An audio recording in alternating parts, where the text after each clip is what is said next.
La vie infernale, partie 14 du livre audio, chapitre 7 du tome 2 du roman. Se confier à des étrangers, plus encore à des ennemis acharnés, s'abandonner à de doucereux imposteurs qu'on sait intéressés à notre perte, dont on a mesuré la scélératesse et qu'on croit capable de tout. Se mettre froidement et après mûre réflexion à la discrétion de redoutables hypocrites. Affronter d'un œil calme et le sourire aux lèvres tout ce que l'inconnu a de mystérieux périls. Braver les plus dangereuses séductions, les conseils perfides, les patelinages savamment calculés, des pièges et des embûches de toutes sortes, des violences peut-être. Cela exige une force d'âme peu commune, la plus superbe confiance en son énergie, le mépris du danger et l'inébranlable résolution de triompher ou de périr. Tel est l'héroïsme qu'eut mademoiselle Marguerite, une jeune fille de 20 ans, le soir où elle quitta l'hôtel de Chalus pour accepter l'hospitalité de monsieur et madame de Fondège. Et pour comble, elle emmenait madame Léon, sachant qu'elle avait tout à craindre de cette douce personne et que c'était un espion du marquis de Valorcey qu'elle traînait à sa suite. Pourtant, quelle que fût sa vaillance, au moment de monter dans la voiture du général, le cœur faillit lui manquer.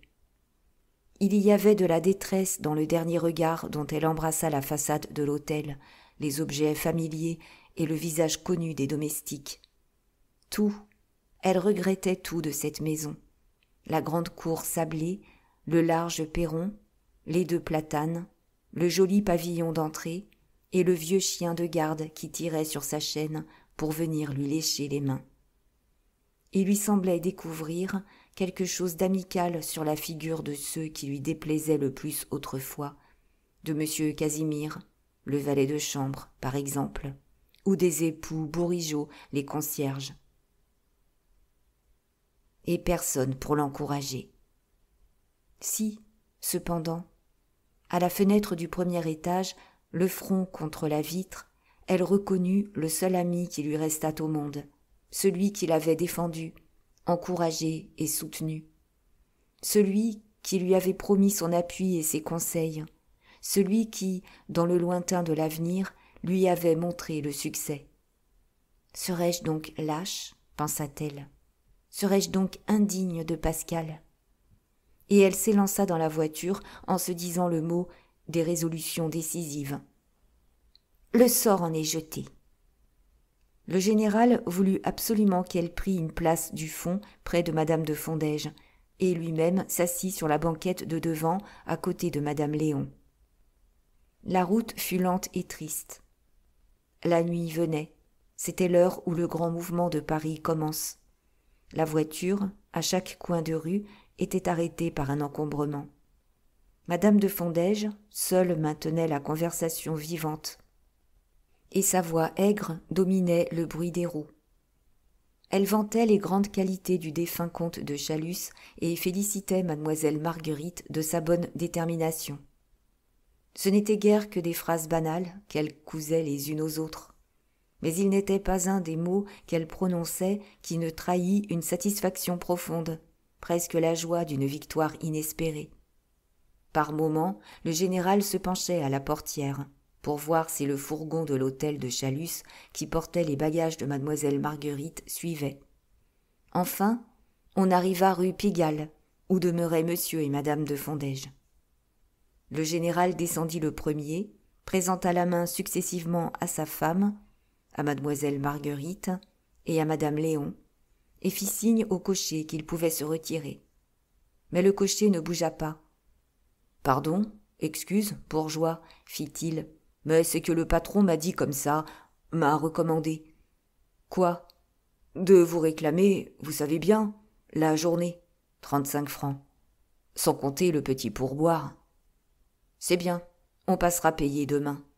Faites excuse, bourgeois, mais si ça vous était égal, ce soir, le patron dit comme cela que le compte est assez élevé. Comment, drôle? Mais madame de Fondège, déjà engagée sous la porte cochère de sa maison, revint vivement sur ses pas et tirant son porte-monnaie. « Tenez, dit-elle au cocher, voici 35 francs. » L'homme se pencha vers sa lanterne pour compter l'argent et, reconnaissant qu'il n'avait que la somme juste, « Eh bien, et mon pourboire ?» demanda-t-il. « Je ne donne rien aux insolents, » répondit le général. « Ah, pratique de malheur, » jura le cocher. « On prend des fiacres quand on n'a pas de quoi se payer des voitures de grande remise. Je te conduirai encore, va, meurs de faim. » Mademoiselle Marguerite n'en entendit pas davantage. Madame de Fondège l'entraînait par les escaliers en lui disant « Vite, hâtons-nous, le fourgon qui apporte vos effets est en bas. Il faut savoir si le logement que je vous destine, à vous et à votre bonne gouvernante, vous convient. » Arrivée devant la porte du second étage, Madame de Fondège chercha dans sa poche son passe-partout. Ne le trouvant pas, elle sonna. Un grand diable de domestique, à l'air remarquablement impudent, vêtu d'une livrée étincelante, vint ouvrir, armé d'un vieux et sale flambeau de fer battu, où agonisait et empestait un bout de chandelle. « Comment » s'écria madame de Fondège. « L'antichambre n'est pas encore éclairée. C'est se moquer. Qu'avez-vous donc fait en mon absence ? Allons, dépêchons. Allumez la lanterne. Dites à la cuisinière que j'ai quelqu'un à dîner. Appelez ma femme de chambre, qu'on prépare la chambre de monsieur Gustave. Descendez voir si le général n'a pas besoin de vous pour aider à monter les bagages de ces dames. » Embarrassé de choisir entre tant d'ordres contradictoires, le domestique ne choisit pas. Il posa son chandelier infect sur une des consoles de l'antichambre et, gravement, sans mot dire, gagna le couloir conduisant à la cuisine. « Évariste !» criait madame de Fondège, cramoisie de colère. « Évariste, insolent !» Et comme il ne daignait pas répondre, elle s'élança à sa poursuite. Et bientôt, des profondeurs de l'appartement, une altercation de la dernière violence s'éleva, le domestique se répandant en injures, la maîtresse exaspérée ne sachant que crier « Je vous chasse, vous êtes un insolent, je vous chasse !» Debout dans l'antichambre, près de mademoiselle Marguerite, la digne madame Léon semblait aux anges. « Drôle de maison, fit-elle. Voilà qui commence bien. » Mais l'estimable femme de charge était la dernière personne du monde à qui mademoiselle Marguerite eût laissé voir sa pensée. « Taisez-vous donc, Léon, prononça-t-elle. C'est nous qui sommes cause de ce désordre, et j'en suis toute honteuse. » La gouvernante dut retenir la méchanceté qui lui montait aux lèvres. Madame de Fondège reparaissait, suivie d'une grande fille à l'œil provoquant, au nez odieusement retroussé, beaucoup trop bien coiffée, et qui tenait un flambeau allumé. « Comment m'excuser, madame, commença mademoiselle Marguerite, de toute la peine que je vous donne. Eh, cher enfant, je n'ai jamais été si heureuse. Venez, venez voir votre chambre. » Et pendant qu'on traversait plusieurs pièces à peine meublées, « Ce serait plutôt à moi, » continua madame de Fondège, « de vous faire des excuses. Vous allez regretter, je le crains, les splendeurs de l'hôtel de Chalus. C'est que nous ne possédons pas des millions comme fait votre pauvre père. Nous avons une grande aisance, rien de plus. Mais tenez, vous voici chez vous. » La femme de chambre venait d'ouvrir une porte. Mademoiselle Marguerite entra dans une assez grande pièce à 2 fenêtres, tendue d'un méchant papier passé, garnie de rideaux de Perse dont le soleil et la poussière avaient mangé les couleurs. Tout y était dans un épouvantable désordre et d'une répugnante malpropreté. Le lit était défait, la toilette n'avait pas été lavée, des chaussons de lisière traînaient sur la descente de lit tout éraillée. Sur la cheminée, veuve de pendule, une bouteille de bière vide et un verre étaient restés. Puis à terre, sur les meubles, dans les coins, partout, en quantité, à foison, comme s'il en eût plus, des bouts de cigarettes traînaient. « Quoi » glapit madame de Fondège. « Vous n'avez pas fait cette chambre, Justine !»« Ah, ma foi, je n'ai pas eu le temps. Voici cependant plus d'1 mois que monsieur Gustave n'y a couché. Je sais bien, mais que madame se rappelle ce que j'ai couru depuis 1 mois, Sans compter que j'ai lavé et repassé, puisque la blanchisseuse… Il suffit, interrompit madame de Fondège. Et se tournant vers mademoiselle Marguerite, vous me pardonnerez, n'est-ce pas, cher enfant, demain, à cette heure-ci, nous vous aurons bâti un de ces chastes nids de mousseline et de fleurs comme en rêvent les jeunes filles. À la suite de cette chambre, qu'on appelait chez le général la chambre du lieutenant, se trouvait une pièce plus petite, à une seule fenêtre, qui, dans l'ordonnance de l'appartement, avait dû être disposée pour un cabinet de toilette. C'est cette pièce qu'on destinait à la femme de charge. Comparant ce réduit au logis charmant qu'elle occupait à l'hôtel de Chalus, madame Léon eut quelque peine à dissimuler une grimace. Mais il n'y avait pas à hésiter, ni même à faire la difficile. Les ordres précis de M. de Valorcet l'arrivaient près de mademoiselle Marguerite, et elle devait s'estimer heureuse qu'on lui eût permis de la suivre. Que le marquis arrivât ou non à ses fins, il lui avait promis une assez magnifique récompense pour passer sur quelque désagrément. C'est donc de sa voix la plus douceâtre et toute grimée de fausse humilité qu'elle déclara cette chambrette trop bonne encore pour une pauvre veuve que ses malheurs avaient réduite à abdiquer son rang dans la société. Les évidentes attentions de monsieur et madame de Fondège ne contribuaient pas peu, d'ailleurs, à lui faire prendre son mal en patience. Sans savoir précisément ce que le général et sa femme attendaient de mademoiselle Marguerite, elle était trop futée pour ne pas flairer qu'ils en espéraient quelque chose d'important, et sa chère enfant l'avait posée comme une de ces confidentes subalternes qu'il est indispensable de ménager, et beaucoup. « Ces gens-ci vont me faire une cour assidue, pensait-elle. Et toute prête à jouer un double rôle entre le marquis de Valorcet et les Fondège, toute disposée même à passer à ces derniers si leurs arguments avaient plus de poids, elle entrevoyait une longue série de prévenances, de cadeaux et de gâteries. Dès ce premier soir, ses prévisions se réalisèrent, et une surprise l'attendait qui la ravit. Il fut décidé qu'elle mangerait à la table des maîtres, ce qui jamais à l'hôtel de Chalus ne lui était arrivé. Mademoiselle Marguerite éleva bien quelques objections qui lui valurent le plus venimeux regard, mais madame de Fondège tint bon, ne voyant pas, disait-elle gracieusement, pourquoi on se priverait de la société d'une personne aussi distinguée. Que cette faveur lui eût été attirée par son seul mérite, c'est ce dont madame Léon ne douta pas. Plus perspicace, mademoiselle Marguerite crut comprendre que la générale enrageait de prendre ce parti, mais qu'elle y était condamnée par l'impérieuse nécessité de soustraire la femme de charge au contact, c'est-à-dire aux confidences compromettantes de ces gens. C'est qu'il devait y avoir à cacher dans la maison quantité de ces petits mystères odieux ou ridicules, terribles pour l'honorabilité ou pour l'amour-propre. Pendant qu'on montait et qu'on installait ses bagages et ceux de madame Léon, par exemple, mademoiselle Marguerite surprit madame de Fondège et sa camériste en grande confidence, chuchotant avec cette volubilité qui trahit un embarras inattendu et pressant. De quoi donc s'agissait-il ? Sans remords, elle prêta l'oreille, et ces mots, paire de drap, répétés plusieurs fois, lui donnèrent singulièrement à réfléchir. Serait-ce possible, pensa-t-elle, n'y aurait-il pas de drap à nous donner ?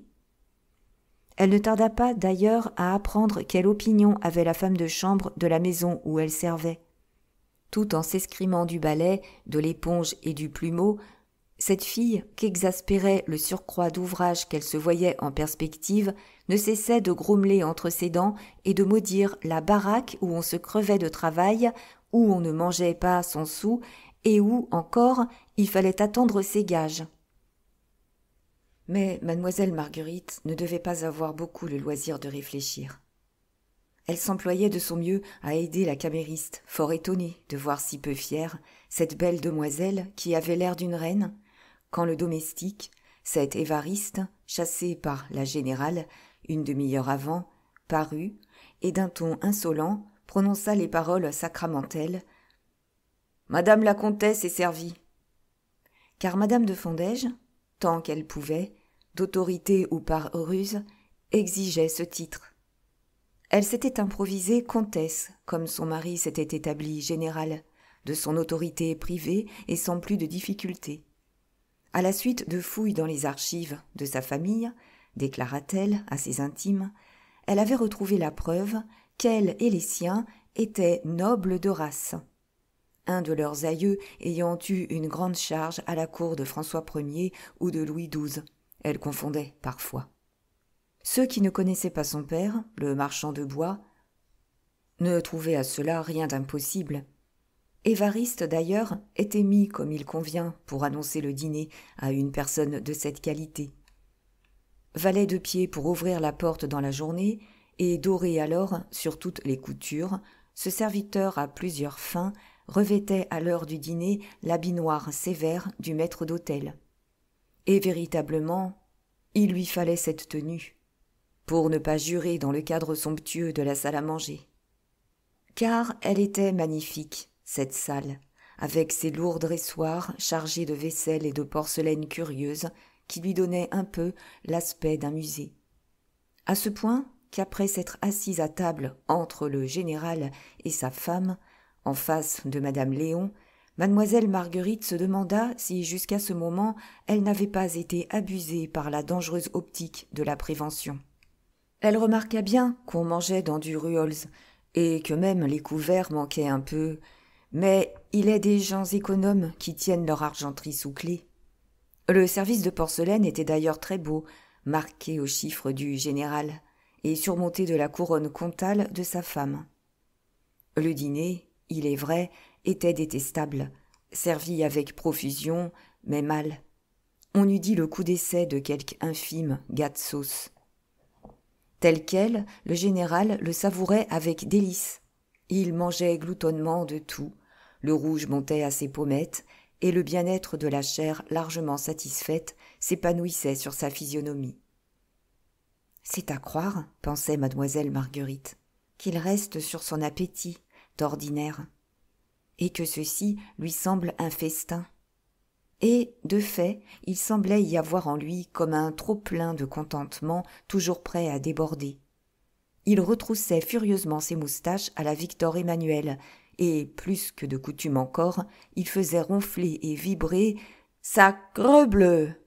les airs de ses jurons terribles. Il ne pouvait se tenir, évidemment, de se répandre en plaisanteries fort inconvenantes en présence d'une pauvre fille qui venait de perdre, du même coup, son père et une situation admirable et toutes ses espérances de fortune. Il lui échappa de dire que la course qu'il avait faite au cimetière avait stimulé son appétit. Il s'émancipa jusqu'à appeler madame de Fondège du sobriquet dont son frère l'avait affublé autrefois et qui lui donnait des convulsions. Madame Range à bord. Pourpre de colère jusqu'à la racine de ses rudes cheveux roux, stupéfiée de voir tout à coup son mari lui échapper ainsi, suffoquée par la nécessité où elle était de se contraindre, madame de Fondège avait encore l'héroïsme de sourire, mais ses petits yeux lançaient des éclairs. Bast, le général y prenait bien garde. Il s'en souciait si peu, il se sentait si bien en veine d'indépendance que le dessert ayant été servi, il se retourna vers son domestique et, après un clignement d'œil que mademoiselle Marguerite surprit au passage, « Évariste, commanda-t-il, descendez à la cave, me chercher une bouteille de vin de Bordeaux. » Le valet, à qui on venait de donner ses 8 jours, devait attendre et guetter une occasion de se venger. Il eut un de ces sourires niais où perçait la méchanceté ravie, et d'un ton traînard. « Que monsieur me donne de l'argent, dit-il.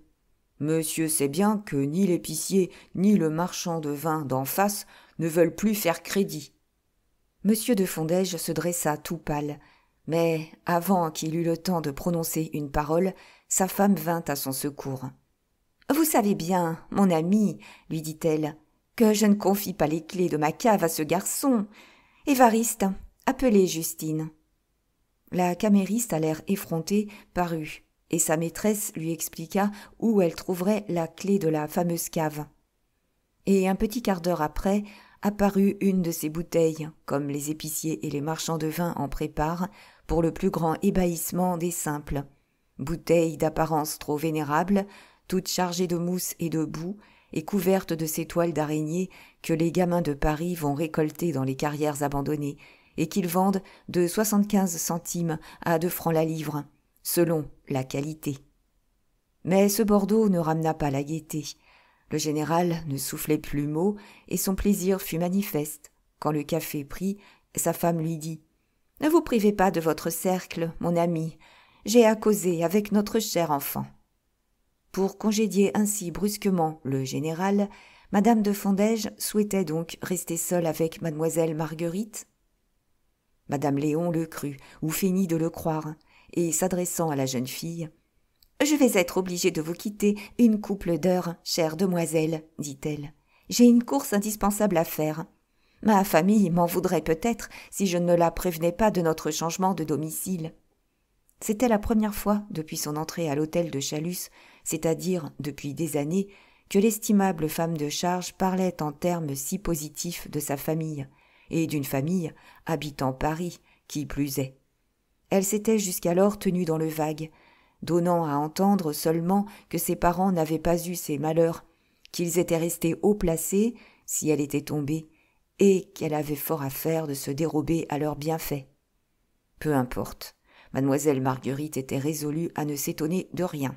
« Courez avertir vos parents, ma chère Léon, » répondit-elle, sans la moindre nuance de raillerie. « C'est bien le moins que votre dévouement ne vous cause aucun préjudice. » Mais en elle-même, elle pensait « Cet affreux hypocrite va rendre compte de notre journée au marquis de Valorcet.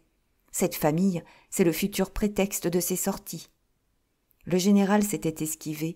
Les domestiques commençaient à desservir. Mademoiselle Marguerite suivit madame de Fondège au salon.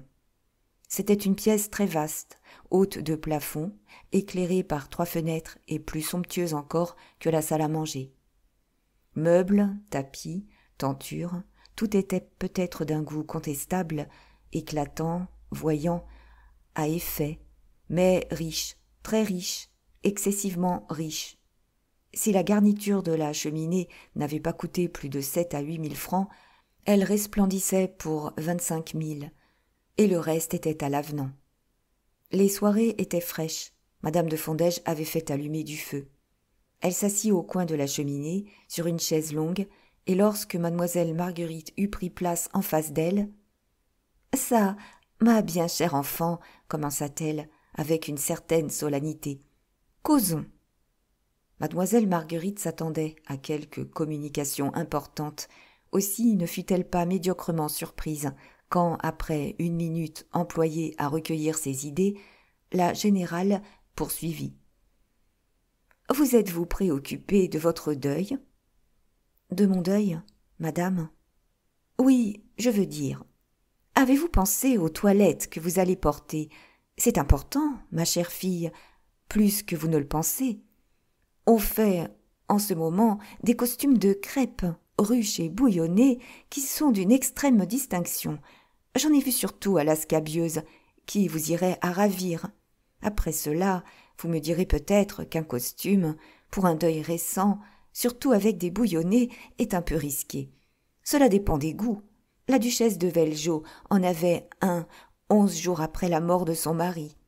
Elle laissait, avec cela, une partie de ses cheveux, qui sont superbes, tomber sur ses épaules, à la pleureuse. C'était tout à fait touchant. Elle était à croquer. Parlait-elle sincèrement ? Il n'y avait pas à en douter. Sa figure toute bouffie de colère, quand le général s'était avisé de demander du vin de Bordeaux, avait repris son expression habituelle, et même s'éclairait peu à peu. « Du reste, cher enfant, poursuivit-elle, je me mets à votre disposition pour courir les magasins, et si vous ne tenez pas à votre couturière, je vous conduirai chez la mienne, qui travaille comme un ange. Mais que je suis folle! Vous vous habillez certainement chez Van Clopen. Moi, je prends peu chez lui, et seulement dans les grandes occasions. Entre nous, je le trouve un peu cher. » Ce n'est pas sans quelque peine que mademoiselle Marguerite dissimulait un sourire. « Je dois vous avouer, madame, répondit-elle, que j'ai gardé de mon enfance l'habitude de faire presque toutes mes robes moi-même. » La générale leva les bras au ciel. « Vous-même » répéta-t-elle plusieurs fois comme pour se bien convaincre qu'elle n'avait pas mal entendu. « Vous-même ? C'est incompréhensible. Comment, vous, la fille d'un homme qui possédait 500 ou 600 000 livres de rente ? Après cela, je sais bien, ce pauvre monsieur de Chalus était certes un digne et excellent homme, mais il avait des idées étranges, bizarres. Excusez-moi, madame, ce que j'en faisais était pour mon plaisir. » Voilà ce qui dépassait l'entendement de madame de Fondège. « Incroyable, murmurait-elle, invraisemblable. Mais pour les modes, malheureux enfant, pour les modes, comment faisiez-vous » L'énorme importance qu'elle attachait à cela était si manifeste que mademoiselle Marguerite ne put tenir son sérieux. « Probablement, répondit-elle, je ne suivais la mode que de fort loin. Ainsi, la robe que je porte en ce moment est ravissante, mon enfant, et vous va divinement, c'est la vérité. Seulement, pour être franche, je vous dirais que cela ne se porte plus. Oh, mais plus du tout. Aussi ferons-nous faire tout autrement les robes que vous allez vous acheter. Mais j'en ai plus qu'il ne m'en faut, madame. Noir ? Je porte presque toujours du noir. Jamais, évidemment, la générale n'avait rien ouï de pareil. Soit, dit-elle, cela ira à la rigueur pour vos premiers mois de deuil, mais après, pensez-vous, pauvre mignonne, que je vous laisserai vous cloîtrer comme au temps où vous viviez à l'hôtel de Chalus ? Mon Dieu, avez-vous dû vous ennuyer dans cette grande maison, seule, sans société, sans amis ? Une larme trembla entre les cils de mademoiselle Marguerite. « J'étais heureuse en ce temps-là, madame, » murmura-t-elle. « À ce que vous croyez, vous reviendrez de cette erreur. Quand on ignore absolument ce qu'est le plaisir, on ne se rend pas compte de l'ennui qu'on éprouve. Je suis sûre que, sans vous en douter, vous avez été très malheureuse près de monsieur de Chalus. Oh, madame !»« Chut, chut, je sais ce que je dis. Attendez que je vous ai présenté dans le monde avant de me vanter votre solitude. Pauvre mignonne, je parierais qu'elle ne sait pas ce que c'est qu'un bal. Non, j'en étais sûre. Et elle a 20 ans. Heureusement, je suis là, moi, et je saurai remplacer votre mère, et nous rattraperons le temps perdu. Belle comme vous l'êtes, mon enfant, car vous êtes divinement belle, vous serez la reine partout où vous paraîtrez. Voyons, est-ce que cette idée ne fait pas battre ce petit cœur si froid ? Ah, le mouvement, les fêtes, le bruit, les toilettes merveilleuses, l'éclat des diamants, l'admiration des hommes, le dépit des rivales, la conscience de sa beauté. Il n'y a que cela pour remplir la vie d'une femme. C'est peut-être du vertige, mais ce vertige-là, c'est le bonheur. Était-elle sincère ? Entreprenait-elle froidement une séduction ? Espérait-elle, après avoir ébloui cette pauvre jeune fille, la dominer par les goûts qu'elle lui aurait inspirés ? Par un phénomène fréquent chez les natures cauteleuses, il y avait tout ensemble chez elle une très réelle franchise et un profond calcul. Ce qu'elle disait, elle le pensait, et il lui était utile de le dire. Son intérêt la poussait dans le sens de ses goûts. 24 heures plus tôt, la fière et loyale Marguerite lui eût imposé silence. Elle lui eût dit que ses grossières séductions n'atteindraient jamais les hauteurs de son âme, et qu'elle n'aurait jamais que dégoût et mépris pour ses vulgaires bonheurs. Mais, résolue à paraître dupe, elle dissimulait ses impressions sous une sorte d'attention ébahie, surprise et presque honteuse de trouver tout à coup à son service tant de duplicité. D'ailleurs, poursuivait madame de Fondège, une jeune fille à marier ne doit pas s'enfermer chez elle. Ce n'est pas chez soi qu'on trouve un parti, et il faut se marier. Le mariage est la seule fin raisonnable de la femme, puisque c'est son émancipation. La générale allait-elle donc remettre en avant son fils ?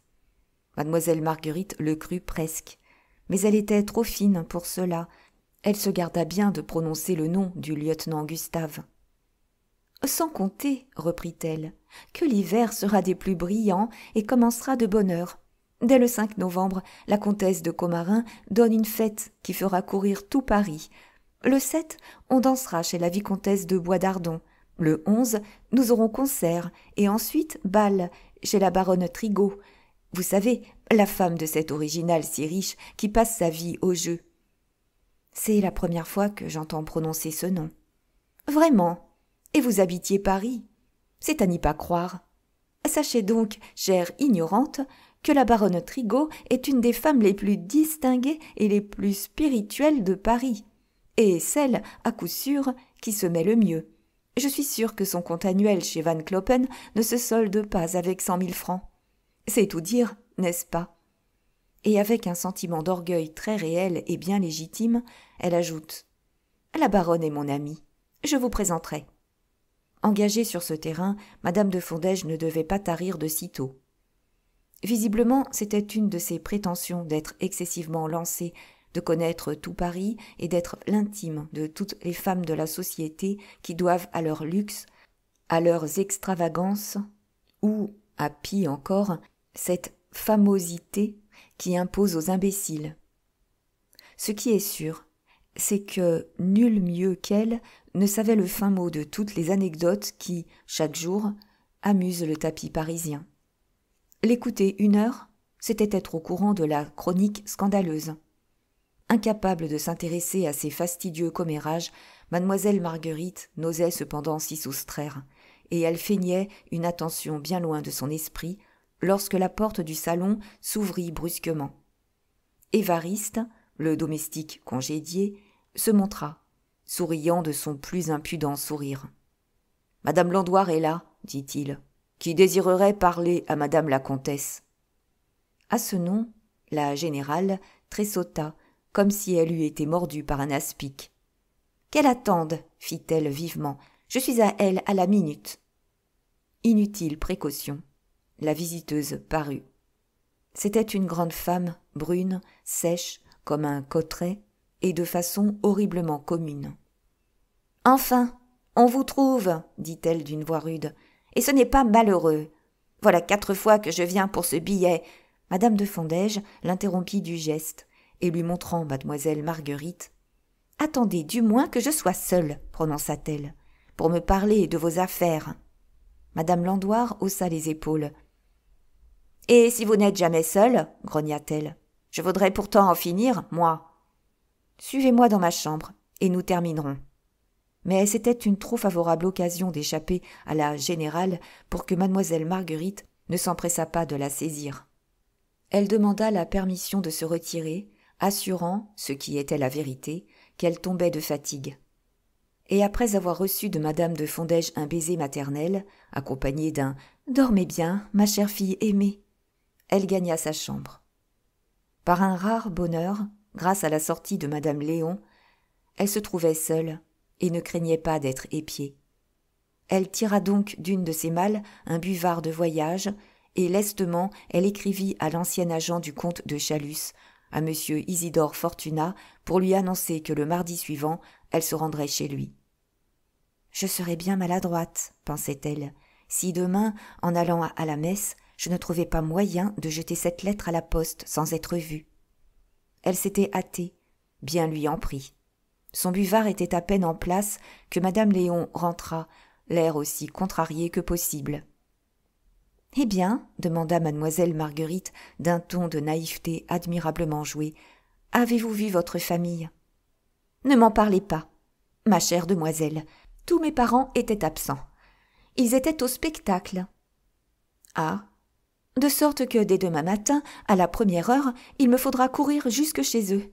Vous comprenez combien c'est important. »« Oui, en effet, je comprends. » Mais la digne femme de charge, intarissable d'ordinaire, était peu en train de causer ce soir-là. Elle embrassa sa chère demoiselle et passa dans sa chambre. « Allons, pensa mademoiselle Marguerite, elle n'a pas rencontré monsieur de Valorcet, et comme elle ne sait quel personnage jouer, comme elle est très embarrassée, elle est furieuse. » Elle-même eût eu à résumer ses impressions de la soirée et à se tracer une ligne de conduite, mais véritablement, ainsi qu'elle l'avait assuré, ses forces, après 2 nuits passées sur un fauteuil, étaient à bout. Elle se dit donc que mieux valait prendre du repos, que son esprit le lendemain en serait plus lucide, et après une fervente prière, où revint plusieurs fois le nom de Pascal Ferrailleur, elle se coucha. Et cependant, avant de s'endormir, elle put recueillir une dernière observation. Les draps de son lit étaient neufs. Si mademoiselle Marguerite fut née à l'hôtel de Chalus, si elle eût grandi insouciante et heureuse à l'ombre de la tendresse d'un père et d'une mère, si elle eût toujours été défendue des réalités tristes de la vie par une immense fortune, elle eût été perdue sans ressources. Comment éviter les dangers qu'on ignore ? Mais elle devait, au hasard de son enfance, la science amère de la vie réelle, et son maître avait été le maître cruel des robustes et des forts. Le malheur. Livrée à elle-même, dès l'âge de 13 ans, et dans le milieu le plus dissolu, habituée à tout craindre, à tout soupçonner, et à ne compter que sur elle seule, elle était devenue étrangement défiante et perspicace. Elle savait voir et entendre, délibérer et agir. Véritablement naïve, elle était cependant capable de ruse, comme tous ceux qui ont eu à se débattre dans des situations infimes. De crainte, elle n'en avait aucune, de celle, du moins, qu'eût eue l'héritière légitime d'une grande maison. 2 hommes, le marquis de Valorcet et le fils de monsieur de Fondège, le lieutenant Gustave, convoitaient sa main, et l'un d'eux, le marquis, était, croyait-elle, capable de tout. Elle ne s'en inquiétait seulement pas. C'est qu'elle avait été bien autrement en danger, autrefois, lorsqu'elle était apprentie, et que le frère de sa patronne, le sieur Ventrasson, l'obsédait de sa passion. Et cependant, elle n'avait pas péri. Le mensonge était certes ce qui répugnait le plus à sa nature loyale, mais elle y était condamnée. Quelle arme avait-elle, hormis la duplicité, seule contre tant d'ennemis et enlacée par une double intrigue dont elle ne comprenait même pas encore toute la portée? C'est dire de quels regards attentifs et profonds, le lendemain, elle étudia le logis de ses hôtes, s'efforçant de reconstruire leur existence et de pénétrer leurs habitudes et leurs mœurs d'après ce qui les entourait. Et, certes, l'étude était instructive. La maison du général était bien l'intérieur parisien tel qu'il devient fatalement avec la rage toujours croissante du luxe, la fureur de hausser son train au train des millionnaires, et la passion si noble et si intelligente à la fois d'humilier et d'écraser le voisin. Bien-être, confort, aisance, tout dans l'appartement avait été impitoyablement sacrifié à l'étalage, à ce que le monde pouvait voir. La salle à manger était magnifique, le salon superbe, mais c'étaient les seules pièces sérieusement meublées de la maison. Tout le reste était vide, froid, nu, désolé. La vanité y avait instrumenté, à la façon des huissiers, enlevant tout ce qui n'était pas strictement indispensable. Et les quelques meubles qui traînaient comme au hasard semblaient moins un mobilier que les épaves dédaignées d'un encan après saisie. Madame de Fondège avait, il est vrai, dans sa chambre, une assez belle armoire à glace, un meuble dont n'eût pas su se passer l'ami de la fringante baronne Trigault, mais son lit, détail navrant, n'avait pas de rideau. Après cela, les mœurs et les habitudes de la femme et du mari s'expliquaient naturellement. Comment ce dénuement extrême, trop réel sous leur fausse opulence, ne les eût-il pas épouvantés? Pouvaient-elles n'être pas sinistres, les réflexions qui les hantaient dans ce logis dévasté? De là leur vie en dehors est factice, leur perpétuel besoin de mouvement, d'étourdissement, de bruit. De là cette recherche inquiète de tout ce qui pouvait les arracher à ce chez-soi maudit où ils n'avaient que bien juste de quoi tromper le monde, et pas assez pour en imposer à leurs créanciers. Et ils ont 3 domestiques, pensait mademoiselle Marguerite. 3 ennemis qui passent les journées à rire des plaies saignantes de leur vanité et à les aviver au besoin. C'est que, dès le premier jour, elle vit clair dans la situation du général et de sa femme. Ils n'avaient même pas eu l'habileté des artistes en vanité qui, à force de se priver du nécessaire, font honneur à leur superflu. Il était évident que le soir où mademoiselle Marguerite avait accepté leur hospitalité, leur situation craquait de toutes parts et qu'ils en étaient aux dernières convulsions de la ruine. Est-ce que tout ne le prouvait pas? La réclamation du cocher, l'impudence des domestiques, le refus des fournisseurs de faire crédit d'une bouteille de vin, l'insistance de cette marchande à la toilette, et enfin ces draps neufs dans le lit. Oui, se disait mademoiselle Marguerite, maintenant j'en suis sûre, les Fondège étaient perdus lorsque je suis arrivée. On ne se laisse pas tomber si bas tant qu'on a une dernière ressource. Donc, s'ils se relèvent, si l'argent et le crédit leur reviennent, c'est que le vieux juge a raison. C'est qu'ils ont mis la main sur les millions de Chalus. Chapitre 8. Ainsi, de ce côté du moins, se trouvait limité et restreint le champ des investigations de mademoiselle Marguerite. Le seul bon sens lui disait désormais sa tâche, observer obstinément l'existence de monsieur et de madame de Fondège, surveiller sans relâche le train de leur maison, noter exactement toutes leurs dépenses. C'était une affaire d'attention et de chiffres. Ce premier succès devait beaucoup l'encourager et redoubler sa confiance en elle. Mais elle ne s'abusait pas sur sa portée. C'était énorme et ce n'était rien. Elle sentait bien que tout ne serait pas dit le jour où elle aurait acquis la certitude morale que le général avait volé les 2 millions qu'on n'avait pas retrouvés dans le secrétaire du comte de Chalus. De ce moment, les véritables difficultés commenceraient. Alors, elle aurait à rechercher par quels moyens M. de Fondège avait réussi à s'emparer de cette fortune. Le découvrirait-elle? Car il fallait bien le reconnaître, ce détournement, si détournement il y avait eu, tenait du prodige. Et le mystère qui recouvrait cette affaire écartée, tout serait-il fini? Certes, non. Il lui resterait à recueillir assez de pièces de conviction pour avoir le droit d'accuser hautement et à la face de tous le général.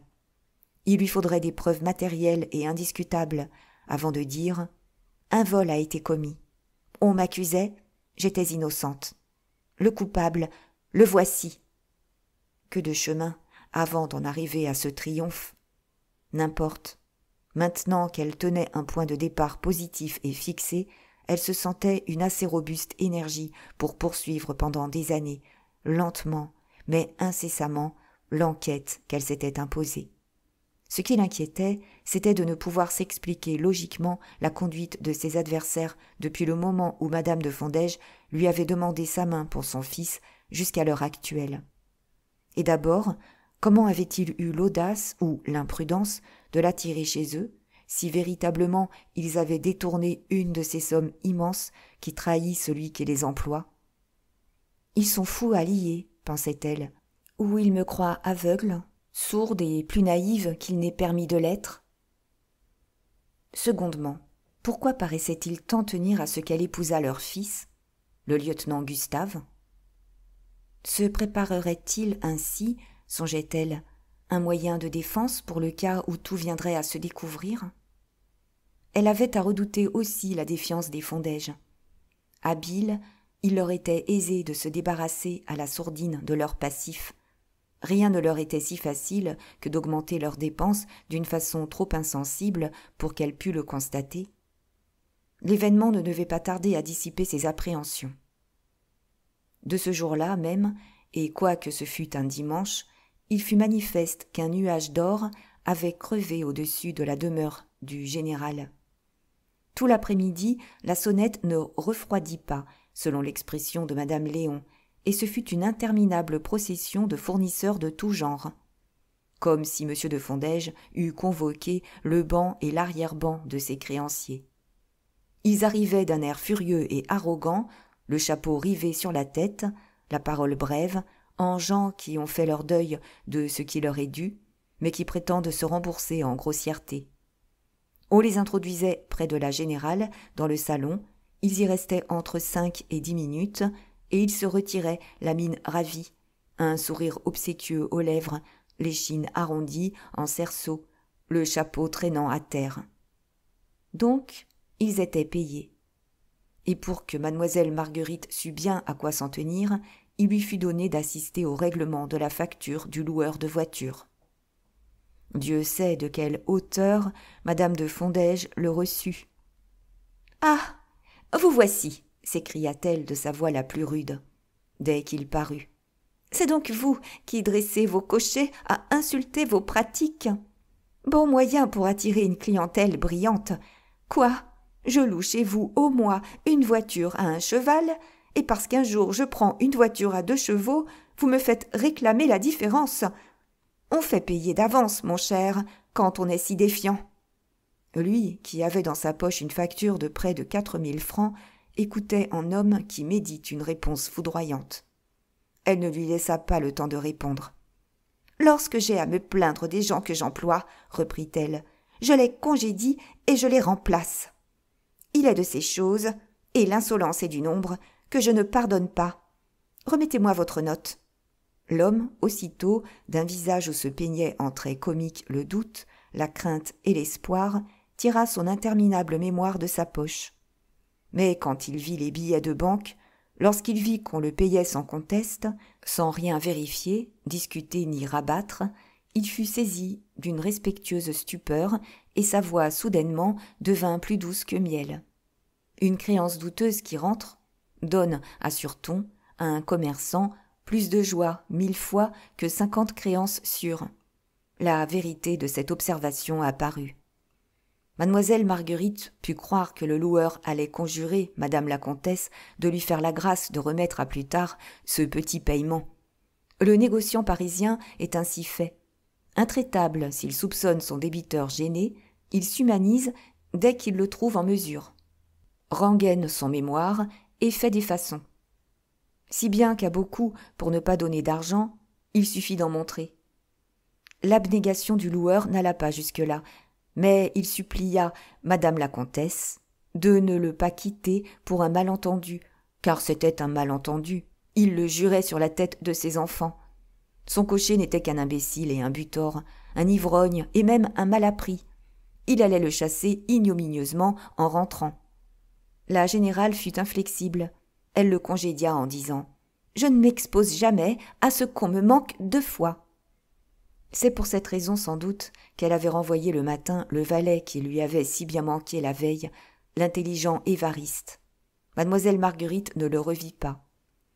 Le dîner fut servi par un nouveau domestique envoyé par le bureau de placement et accepté les yeux fermés pour cette raison majeure que les livrées d'Évariste lui allaient comme un gant. La cuisinière avait-elle été aussi remplacée ? C'est ce dont mademoiselle Marguerite ne put s'assurer. Ce qu'elle reconnut, par exemple, c'est que ce dîner du dimanche ne ressembla en rien à celui de la veille. La qualité avait remplacé la quantité, et le soin la profusion. Point ne fut besoin de donner l'ordre de descendre chercher du château La Rose à la cave. Il se trouva servi au bon moment, tiède à point, et parut être du goût de l'excellente madame Léon. En 24 heures, les Fondège s'étaient si bien rassis dans une opulence réelle que c'était à se demander s'ils avaient jamais connu les angoisses d'un luxe menteur plus horrible 1000 fois que la plus noire misère. « Me serais-je donc trompée ?» se disait mademoiselle Marguerite le soir lorsqu'elle fut retirée dans sa chambre. Ce qui la confondait, c'est que madame Léon, personne perspicace s'il en fût, ne paraissait s'être aperçue de rien. Non, rien ne l'avait frappée, de ce qui avait semblé à mademoiselle Marguerite d'insignes imprudences, presque des aveux. Elle trouvait le général et sa femme des gens charmants, d'une distinction admirable, et ne cessait de féliciter sa chère demoiselle d'avoir accepté leur hospitalité. « Je me sens comme chez moi, ici, » disait-elle. « Et bien que ma chambre soit un peu petite, quand elle sera arrangée, je n'aurai rien à souhaiter. » Mademoiselle Marguerite dormit mal cette nuit-là. Au moment où il semblait que ses certitudes eussent dû s'affermir, les doutes les plus inquiétants lui venaient. N'avait-elle pas jugé la situation avec une passion aveugle ? Les Fondège étaient-ils aussi ruinés qu'elle l'avait cru ?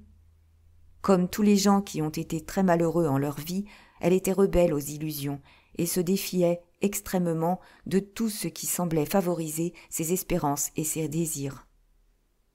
Ce qui la soutenait, c'était le projet d'aller consulter son vieil ami, le juge de paix, et aussi la pensée que l'ancien agent de M. de Chalus retrouverait Pascal ferrailleur. À cette heure, M. Fortunat devait avoir reçu sa lettre. Il l'attendait sans doute, le mardi, et il ne lui restait plus qu'à imaginer un prétexte pour se procurer 2 heures de liberté sans éveiller les soupçons. Levée de bonne heure, elle achevait sa toilette quand elle entendit frapper discrètement à celle des portes de la chambre de madame Léon qui ouvrait sur le corridor. « Qui est là ?» fit la voix de l'honnête gouvernante. Ce fut la voix impudente de Justine, la femme de chambre de madame de Fondège, qui répondit « C'est une lettre, madame, que le concierge vient de monter. Elle est adressée à madame Léon. C'est bien vous, n'est-ce pas ?» Mademoiselle Marguerite reçut comme un coup dans le cœur. « Mon Dieu, pensa-t-elle, une lettre du marquis de Valorcet. » Que l'estimable gouvernante connut l'envoi de cette missive et qu'elle l'attendit impatiemment, c'est ce dont ne permirent pas de douter son empressement à sauter à terre, car elle était encore au lit, et sa promptitude à ouvrir sa porte. Et tout aussitôt, on put l'entendre, à travers la cloison, dire à la femme de chambre de sa voix la plus mielleuse. « 1000 remerciements, mon enfant. Ah, vous me tirez d'une fameuse inquiétude. C'est mon beau-frère qui me donne enfin de ses nouvelles. Je reconnais son écriture. » Après quoi, la porte se referma. Debout au milieu de sa chambre, pâle et la moiteur au front, mademoiselle Marguerite écoutait, agitée de cette fiévreuse angoisse qui exalte les facultés jusqu'à leur puissance extrême. Une voix, au-dedans d'elle-même, plus forte que tous les raisonnements, lui affirmait que cette lettre, dont elle entendait le froissement, mettait en question son honneur, son avenir, peut-être sa vie. Mais quel moyen de s'assurer de la réalité de ce pressentiment étrange ? Si elle eût suivi l'impulsion de son caractère, elle fût entrée brusquement chez la Léon et, sur-le-champ, sans phrase, de gré ou de force, elle eût obtenu ce papier. Oui, mais agir ainsi, c'était se découvrir, c'était dépouiller ses apparences candides de dupe qui constituaient sa seule force et son unique chance de salut. Si seulement elle eût pu apercevoir madame Léon, elle eût tiré quelques indications utiles du mouvement de sa physionomie. Mais impossible, le trou de la serrure était obstrué par la clé. Elle se désolait quand un fendillement de la cloison fixa son attention. Si cette fissure traversait toute l'épaisseur du plâtre, cependant, on découvrirait ce qui se passait de l'autre côté. Tout doucement, sur la pointe du pied, retenant son haleine, elle s'approcha, se pencha, regarda et vit. Dans son impatience de prendre connaissance de la lettre, l'honorable gouvernante ne s'était pas recouchée. Elle avait fait sauter précipitamment le cachet et, debout, en chemise, les pieds nus sur le parquet, juste en face de l'étroite lézarde, elle lisait. Elle lisait ligne à ligne, mot à mot, et le froncement de ses sourcils et le pli de sa lèvre trahissaient un violent effort de compréhension et un certain mécontentement. À la fin, elle haussa les épaules, grommela quelques paroles qu'intercepta la cloison et se mit à s'habiller, après avoir posé la lettre toute ouverte sur la méchante commode qui, avec 2 chaises et le lit, comprenait tout le mobilier de son cabinet.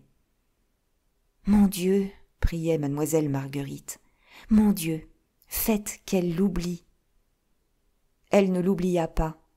Étant prête et parée, elle la relut une fois encore, puis elle la serra précieusement dans le second tiroir de la commode, ferma à double tour et mit la clé dans sa poche. « Je ne saurais donc rien, » pensa mademoiselle Marguerite. « Non, c'est impossible, il faut que je sache, je le veux. » De ce moment, ce fut une idée qui s'empara despotiquement de son esprit. Et telle était son application obstinée à chercher un expédient qu'elle ne prononça pas 10 paroles, et encore de l'air le plus distrait, pendant le déjeuner. « Je ne suis qu'une niaise si je n'arrive pas jusqu'à ce maudit papier, » se répétait-elle. Là, j'en suis sûre, est le mot de l'intrigue abominable dont Pascal et moi sommes victimes. Sa préoccupation, par bonheur, ne fut pas remarquée. Chacun des convives avait la sienne. Madame Léon rêvait aux nouvelles qu'elle venait de recevoir, et d'ailleurs son attention était presque exclusivement sollicitée par des perdreaux truffés et une bouteille de Château Larose. Car elle était un peu portée sur sa bouche, la chère dame, et même elle le confessait ingénument en ajoutant que personne n'est parfait. Le général ne cessait de parler de certaines paires de chevaux qu'il devait aller voir l'après-midi et qu'il se proposait d'acheter. Dégoûté qu'il était, déclarait-il, des loueurs.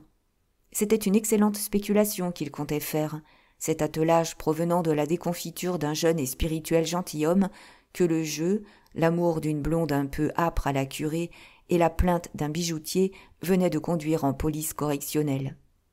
Quant à madame de Fondège, elle paraissait avoir la tête tournée par les perspectives de la fête prochaine de la comtesse de Commarin. C'est qu'elle n'avait plus que 15 jours pour ses préparatifs. Toute la soirée de la veille, une partie de la nuit et depuis son lever, elle n'avait cessé de remuer dans son imagination des projets de coupe et des combinaisons de couleurs et d'étoffes. Et au prix d'une grosse migraine, elle avait fini par concevoir une de ces toilettes qui font sensation, dont on parle dans les chroniques et que décrivent de chic, pour la plus grande béatitude de la province, toutes les baronnes de Sainte-Agathe et toutes les vicomtesses de Villaflore des journaux de mode.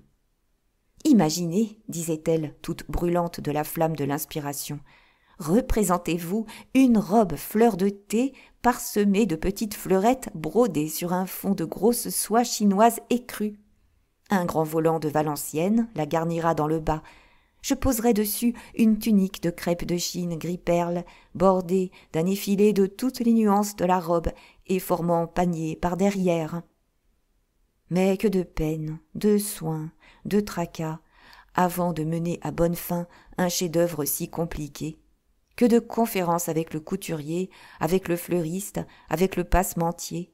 Que de tâtonnements, d'hésitations, d'erreurs inévitables. Ah, ce n'était pas s'y prendre trop tôt, et il n'y avait plus une minute à perdre. Aussi, madame de Fondège, qui était déjà en toilette et qui même avait envoyé chercher une voiture, offrit-elle à mademoiselle Marguerite de l'accompagner. Et assurément, elle estimait la proposition séduisante. Courir les magasins de nouveautés, même quand on ne peut ou qu'on ne veut rien acheter, est un petit supplice de Tantale très à la mode. C'est un chic importé d'Amérique par quelques grandes dames pour le désespoir des pauvres commis en soierie. Vers 1 heure, quand le temps est beau, quantité de spirituelles jeunes femmes se répandent dans les boutiques et demandent à voir des étoffes. C'est toujours plus amusant que de surveiller sa maison. Et quand elles rentrent le soir, après avoir fait déplier inutilement 200 mètres de soie, elles sont contentes. Elles n'ont pas perdu leur journée. Même les plus intelligentes ne reviennent pas toujours les mains vides de ces expéditions. Une douzaine de gants ou une pièce de dentelle s'égare si aisément dans les plis d'un manteau. Et cependant, à la grande surprise de la générale, mademoiselle Marguerite refusa.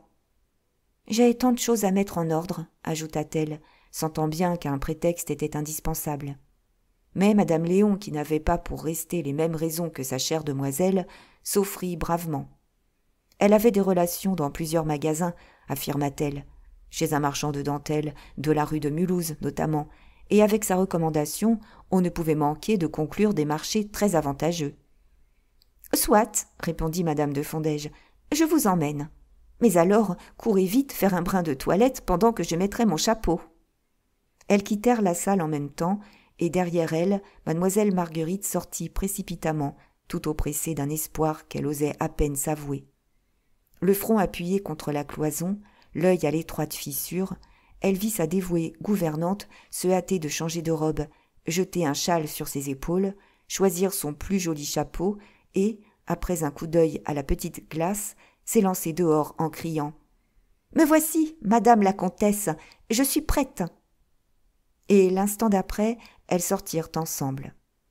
Au bruit de la porte d'entrée qui se refermait, mademoiselle Marguerite eut comme un éblouissement. Si elle avait bien vu, si elle ne se trompait pas, madame Léon avait oublié la clé de la commode dans la poche de la robe qu'elle venait de quitter. C'est avec un battement de cœur qui allait jusqu'à suspendre sa respiration qu'elle ouvrit la porte de communication et pénétra dans la chambrette de la gouvernante. D'un pas rapide, elle s'approcha du lit où était jetée la robe, la prit et d'une main frémissante palpa la poche. La destinée se déclarait pour elle. La clé y était. La lettre était à sa discrétion. C'était une répugnante action qu'elle allait commettre. Voler une clé, forcer un meuble, violer le secret d'une correspondance, cela révolta si terriblement sa fierté qu'un moment elle demeura en suspens. L'instinct de la conservation devait étouffer ses scrupules. N'y allait-il pas de son honneur et de l'honneur de Pascal, et de leur avenir à tous deux, de leur amour et de leur bonheur? Hésiter serait non plus loyauté mais duperie, murmura-t-elle. Et d'une main hardie, elle engagea la clé dans la serrure. Non sans difficulté, car il était tout disloqué, le tiroir s'ouvrit. Et, très en vue, sur les nippes que l'estimable gouvernante avait eu le temps de ranger dans la commode, la lettre apparut. Mademoiselle Marguerite s'en empara d'un mouvement fiévreux, la déplia et lut. « Chère Madame Léon. »« Oh » murmura-t-elle, « le nom en toutes lettres. » Voilà une imprudence qui rendrait les dénégations difficiles. Et elle reprit. « Votre lettre, que je reçois à l'instant, me confirme ce que m'avaient déjà appris mes domestiques, c'est-à-dire que 2 fois en mon absence, samedi soir et dimanche matin, vous vous êtes présenté à l'hôtel pour me parler. » Ainsi, la pénétration de mademoiselle Marguerite l'avait bien servi. Toute cette histoire de parents haut placés à visiter n'était qu'un prétexte imaginé par l'honnête gouvernante pour assurer sa liberté. Le marquis, cependant, continuait. « Je regrette d'autant plus de ne m'être pas trouvé chez moi, que j'ai à vous donner des instructions de la dernière importance. Nous touchons, sachez-le, au moment décisif. J'ai combiné une mesure qui effacera complètement et à tout jamais le souvenir de ce maudit P.F. Si tant est qu'on daigne se rappeler de lui, après le petit désagrément que nous lui avions ménagé chez la d'Argelès. P.F. Ces initiales, manifestement, désignaient Pascal Ferrailleur. Mademoiselle Marguerite avait donc eu raison de répondre de lui comme d'elle-même. Il était innocent, et elle tenait une irrécusable preuve de son innocence. Valorcet, le misérable, avouait, et avec quelle impudente désinvolture, son lâche et abominable crime. Mais elle poursuivit. Le coup de théâtre est monté, qui, à moins d'un contretemps hors de toutes les probabilités, doit jeter l'enfant entre mes bras. Un frisson d'horreur secoua les épaules de mademoiselle Marguerite. L'enfant, c'était elle, évidemment. Grâce au concours d'un de mes amis, ajoutait la lettre, je puis placer cette fière personne dans une position terrible, très périlleuse, et d'où elle ne sortirait probablement pas seule. Mais au moment où elle se croira perdue, j'interviendrai, je la sauverai, et ce sera bien le diable si la reconnaissance n'opère pas le miracle qu'il me faut. Tout ira bien. Cependant, tout irait mieux encore si le médecin qui a soigné monsieur de C.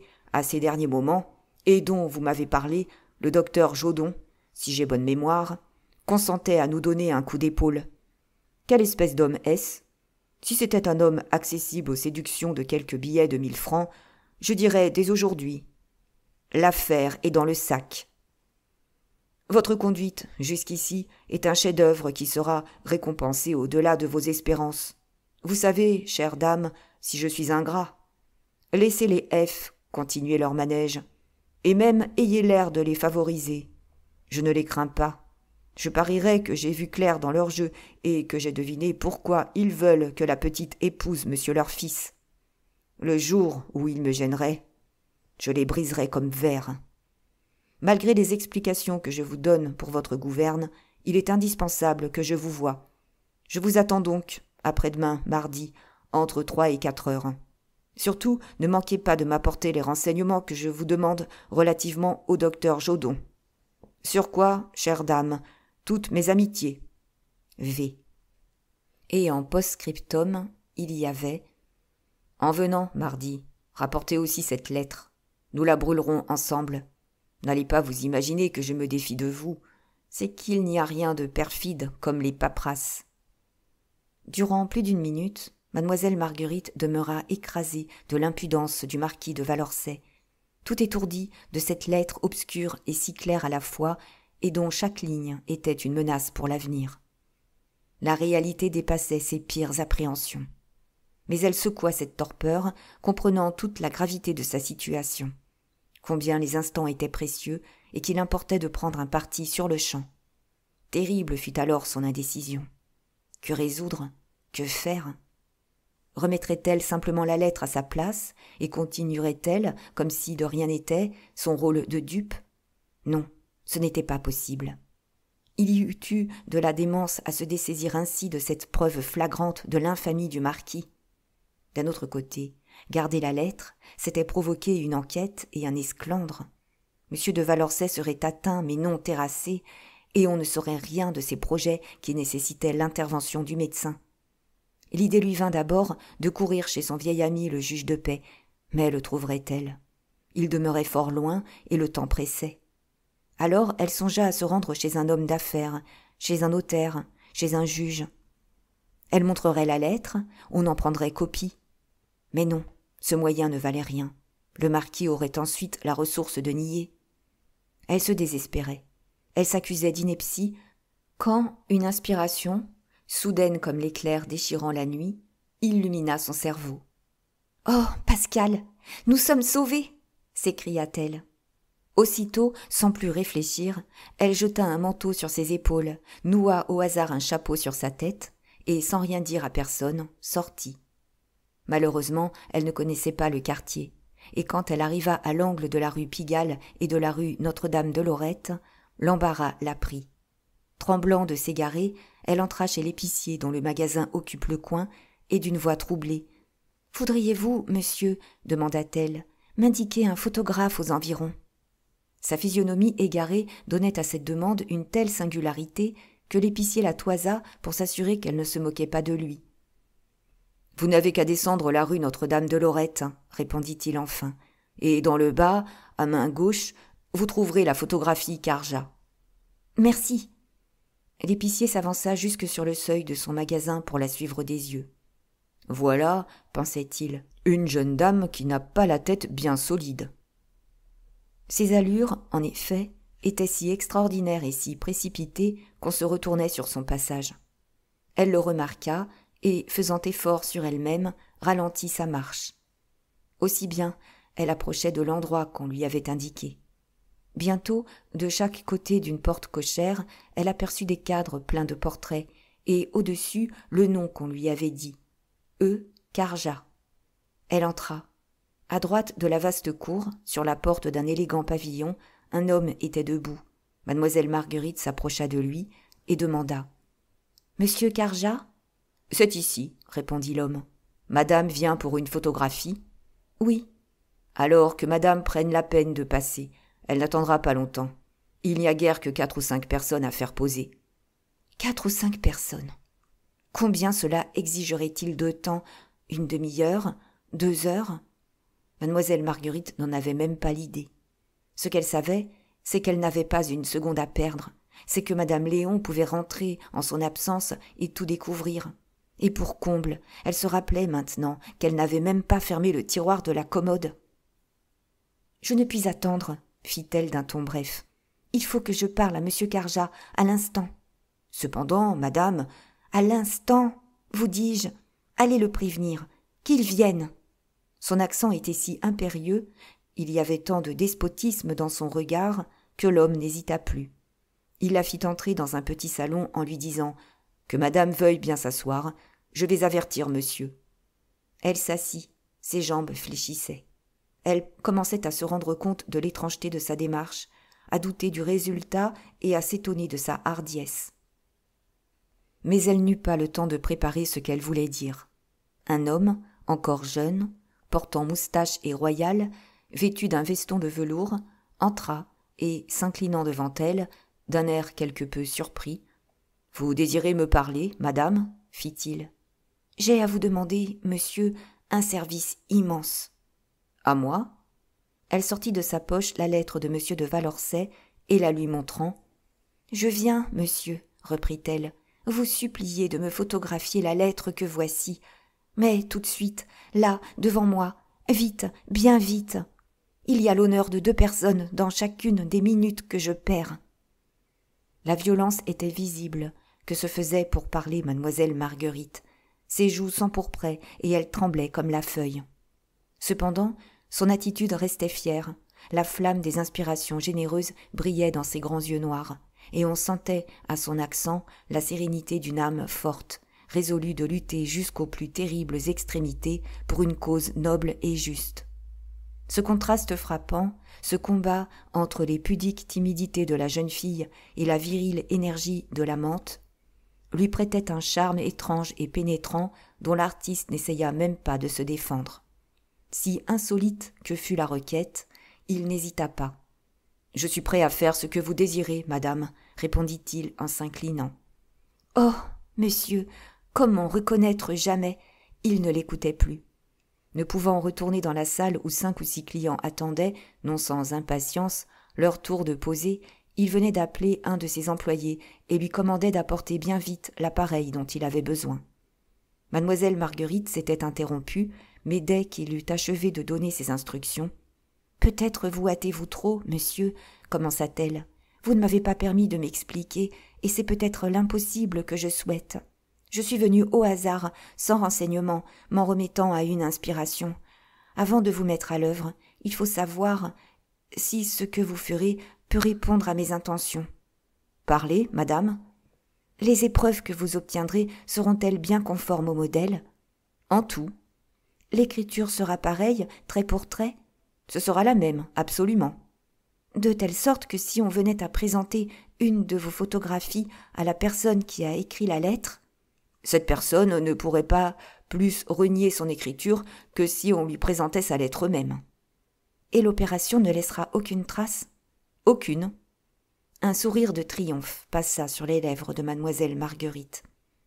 C'était bien là ce qu'elle avait pensé. Sur ces conditions reposait le plan de défense qu'elle avait soudainement conçu. Et pourtant un doute encore faisait ombre à ses espérances.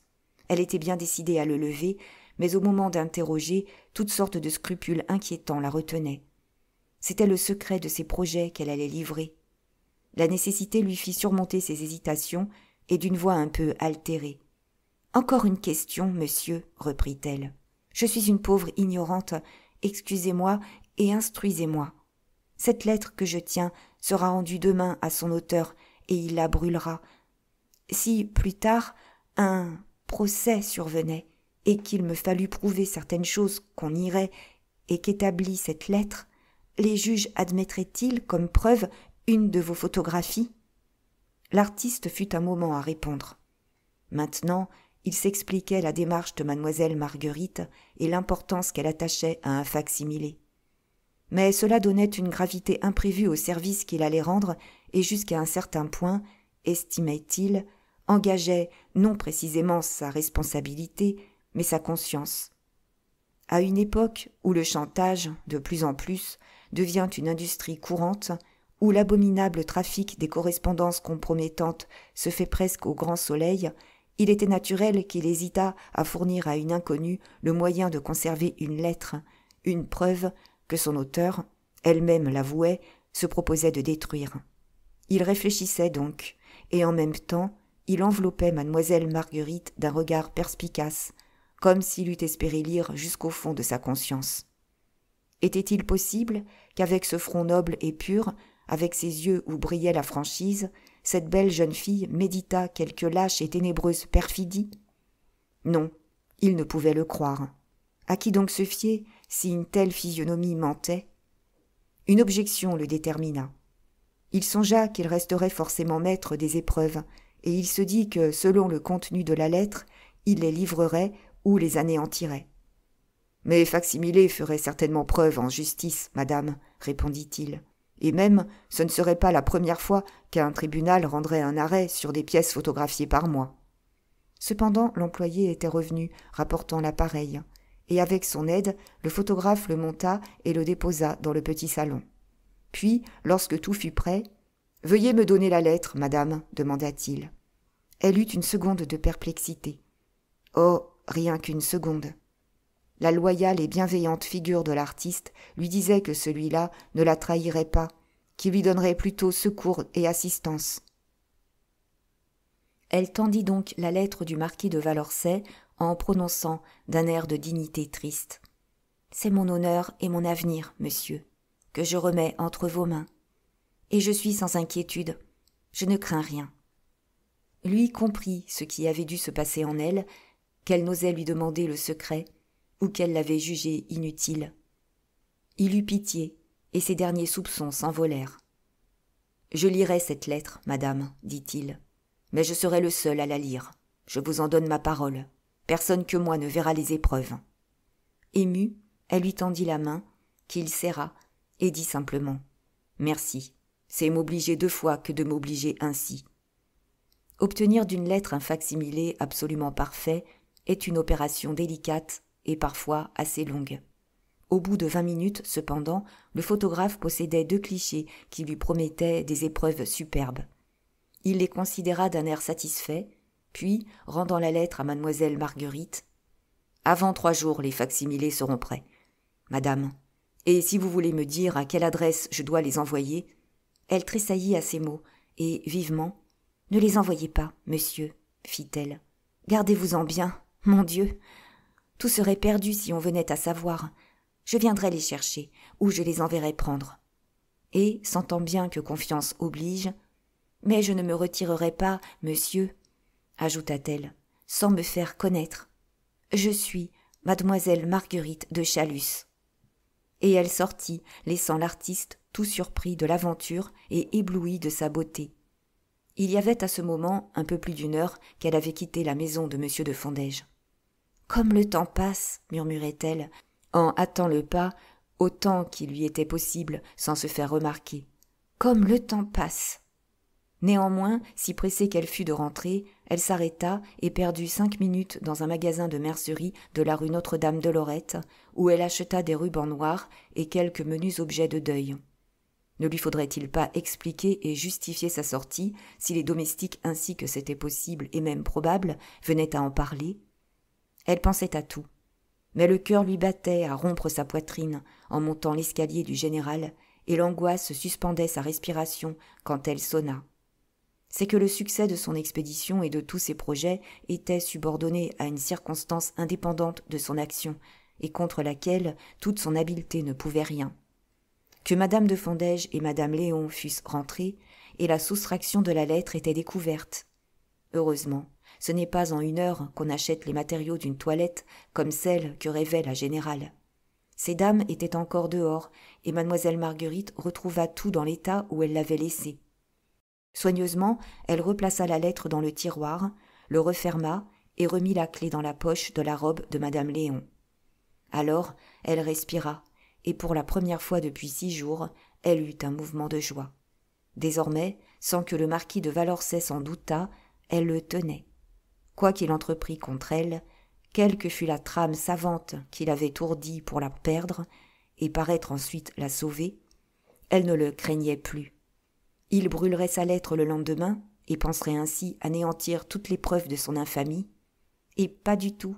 Elle, au moment décisif, quand le marquis croirait triompher, elle tirerait pour ainsi dire cette lettre du néant et l'en écraserait.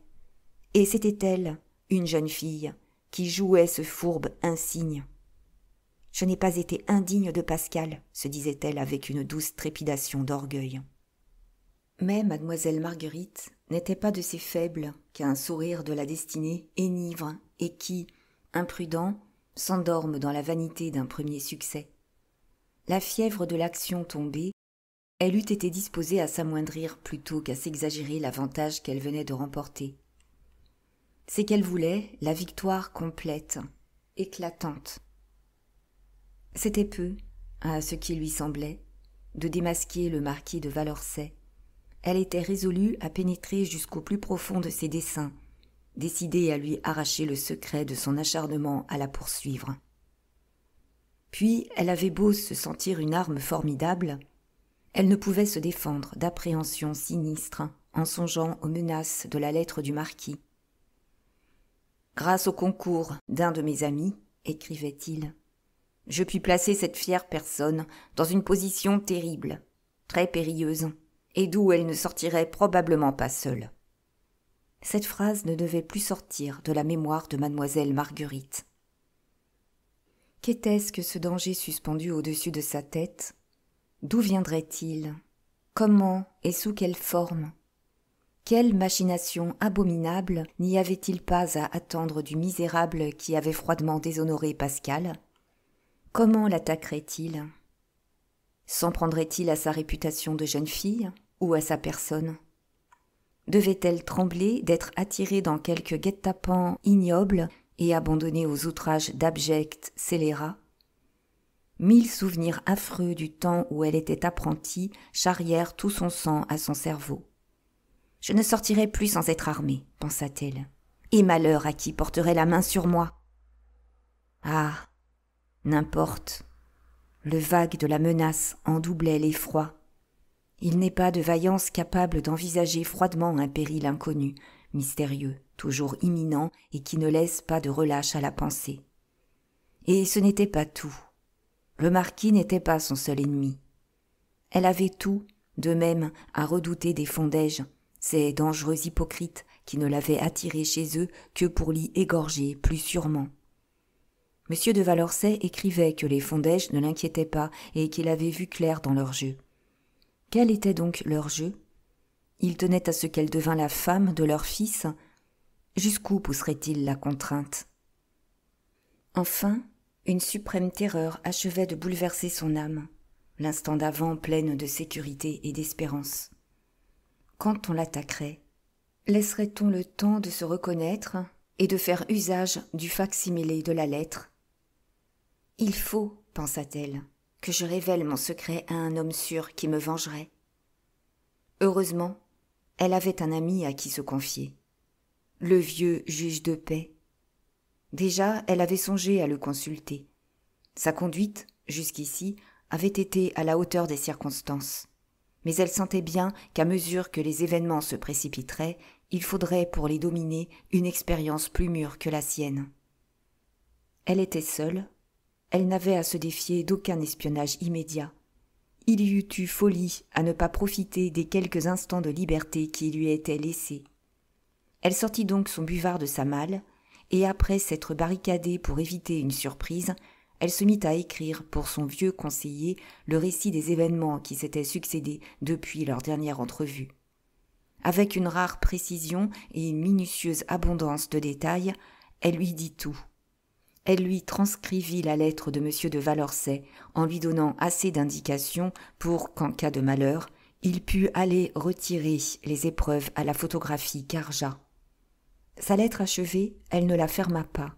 « S'il survient quelque chose avant que je puisse la jeter à la poste, se disait-elle, je l'ajouterai. » Elle s'était hâtée tant qu'elle avait pu, croyant à tout moment entendre rentrer Madame de Fondège et Madame Léon. Appréhension bien chimérique, en vérité. Il était près de 6 heures quand les 2 coureuses de magasin reparurent, harassées à ce qu'elles disaient, d'un si étonnant travail, mais rayonnantes. Outre qu'elles avaient acheté tout ce qu'exigeait sa fameuse toilette, la générale avait trouvé un solde de dentelle d'une rare beauté et, ma foi, elle en rapportait pour 4000 francs. « Il est de ces occasions qu'on ne doit pas laisser échapper, » disait-elle en étalant son emplette. « Et d'ailleurs, il en est des dentelles comme des diamants. Il est sage d'en acheter tant qu'on peut. Cela reste. Ce n'est pas une dépense, c'est un placement. » Raisonnement subtil qui a coûté cher à plus d'un mari. La gouvernante, elle, montrait fièrement à sa chère demoiselle une superbe confection dont Madame de Fondège lui avait fait présent. « Allons, » pensa mademoiselle Marguerite, « l'argent ne coûte guère dans cette maison. » C'était même à supposer qu'il ne coûtait rien du tout. Le général étant rentré peu après, amenant à dîner un de ses amis, on se mit à table, et mademoiselle Marguerite apprit que, pas plus que sa femme, le digne homme n'avait perdu sa journée. Lui aussi, il tombait de fatigue, et véritablement, il y avait de quoi. Tout d'abord, il avait acheté les chevaux de cet aimable gentilhomme qui venait de faire le plongeon, et il les avait eus pour 5000 francs, une bouchée de pain, vu leur beauté. Moins d'une heure après, il en avait refusé presque le double d'un amateur célèbre, M. de Breuil-Faverley. Cette excellente spéculation l'ayant mis en goût, il était allé rôder autour d'un fort beau cheval de selle, et comme on le lui avait laissé pour 100 louis, il n'avait pas su résister. Ce n'était pas une folie, certain qu'il était de le revendre avec 1000 francs au moins de bénéfice quand il voudrait. « De sorte, remarqua son ami, que si vous achetiez tous les jours un cheval pareil, vous vous feriez, par an, 365 000 livres de rente. » Était-ce une simple plaisanterie, comme on en fait à ces gens qui ont la manie de se vanter de marchés fabuleux? Le mot avait-il une portée plus sérieuse et tout à fait blessante? C'est ce que mademoiselle Marguerite ne put discerner.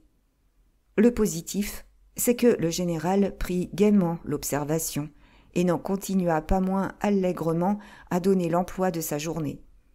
Avant les chevaux, il s'était inquiété d'une voiture, et il en avait trouvé une toute neuve qu'un prince russe avait laissée pour compte et que, pour cette raison, le carrossier lui avait vendue à perte. Aussi, pour récompenser ce brave homme, avait-il fait, en outre, l'acquisition d'un coupé. Enfin, il avait loué, rue Pigalle, à 2 pas, une écurie et une remise, et il attendait le lendemain un cocher et un palefrenier. « Et tout cela, observa gravement madame de Fondège, nous coûtera moins cher que l'exécrable voiture que nous avions la niaiserie de louer à l'année. Oh, je sais ce que je dis, j'ai fait mes calculs. Tous les mois, avec les pourboires et les suppléments, j'en avais pour bien près de 1000 francs. 3 chevaux et un cocher ne nous reviendront pas à cela. Et quelle différence! Au moins nous tiendrons notre rang et ne serons pas écrasés par des gens de rien. Je n'aurai plus à rougir des rosses exténuées que le loueur me fournissait, ni à endurer l'insolence des gens qui l'employaient. J'avais jusqu'ici reculé devant la première dépense. Elle est faite. J'en suis contente. Nous regagnerons cela sur autre chose. » Sur les dentelles, sans doute, pensait mademoiselle Marguerite, qui, toute la soirée, eut à subir des projets d'économie pour le moins aussi ingénieux. Elle était exaspérée. Quand vers minuit, elle regagna sa chambre, et pour la 10e fois, elle répétait « Mais pour qui donc me prennent-ils? Me supposent-ils idiote? Qu'ils étalent devant moi ce qu'ils ont volé à mon père? Ce qu'ils m'ont volé?